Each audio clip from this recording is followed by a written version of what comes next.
शरीर, मानव शरीर,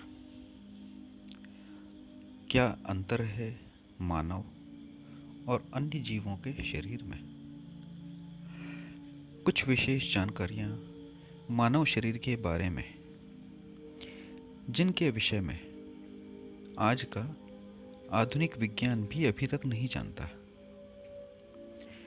हमारे इस भौतिक शरीर जिसे हम देख पाते हैं, इसमें भीतर और बाहर अनेक चमत्कारी तत्व एवं शक्तियां हैं। इन शक्तियों के बारे में सामान्य जन को कोई जानकारी ही नहीं होती। आधुनिक विज्ञान भी जिसे देख और समझ पाने में असमर्थ है। जैसे हमारी आँखों की देख पाने की एक निश्चित सीमा है। मानव नेत्र इंफ्रारेड से लेकर अल्ट्रावायलेट के बीच के रंगों को ही देखने में सक्षम है। इनसे आगे का देख पाना मानव नेत्रों से संभव नहीं है।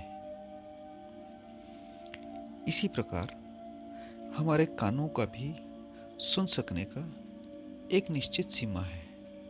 20 हर्ट्ज से लेकर 20,000 हर्ट्ज तक की सीमा की आवाज़ ही हमारे कानों द्वारा सुनी जा सकती है। इससे कम या इससे अधिक सुन पाना हमारे कानों के द्वारा संभव नहीं है।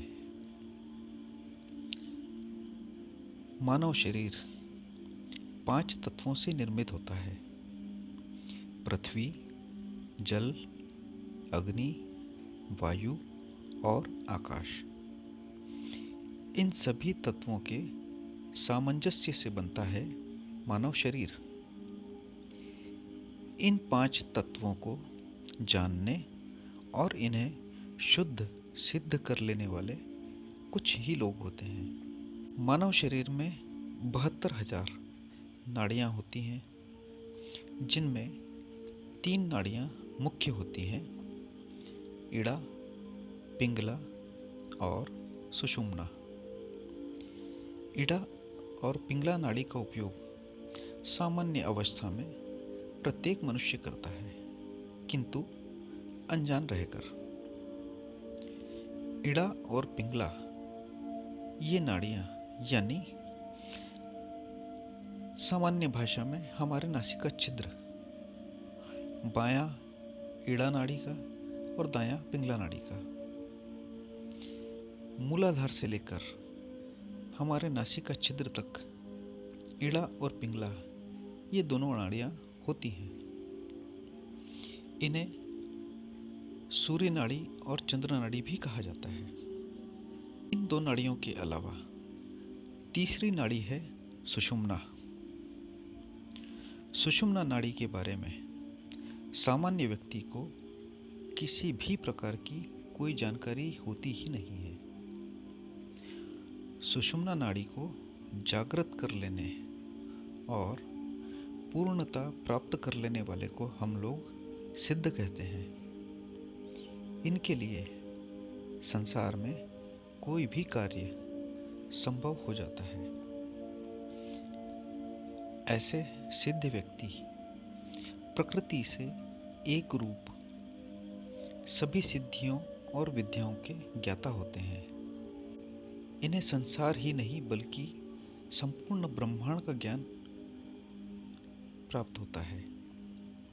शरीर में 7 चक्र होते हैं, जिन्हें हम मूलाधार, स्वाधिष्ठान, मणिपुर, अनाहत, विशुद्धि, आज्ञा और सहस्रार या ब्रह्मरंध्र के नाम से भी जानते हैं। ये सभी चक्र या शक्ति केंद्र इड़ा, पिंगला और सुषुम्ना नाड़ी के संधि स्थल यानी संगम स्थान पर स्थित होते हैं।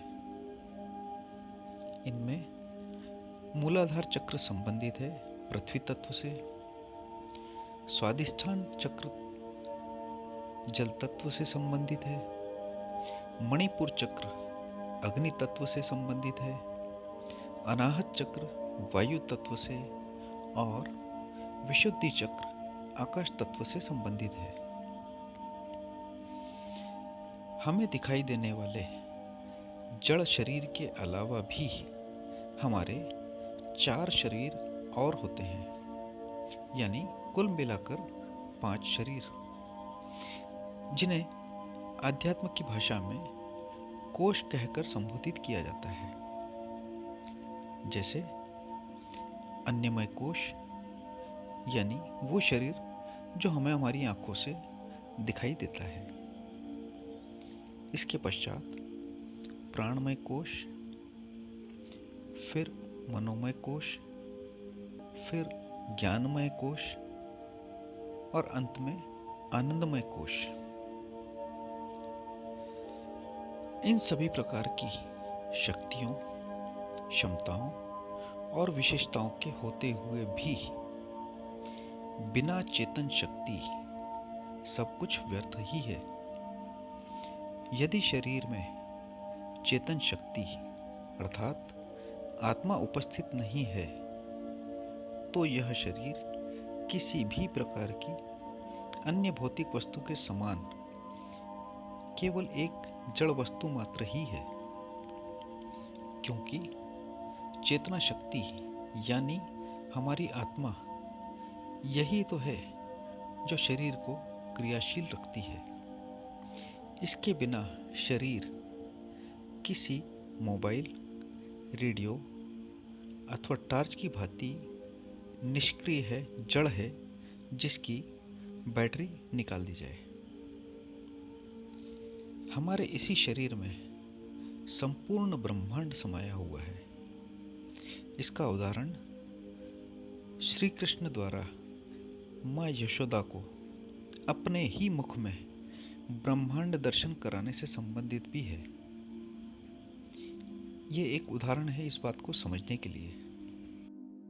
शरीर की शक्तियों, चक्रों और नाड़ियों के संबंध में कुछ और आगे के ज्ञान की बातें हम करेंगे हमारे अगले वीडियो में। धन्यवाद।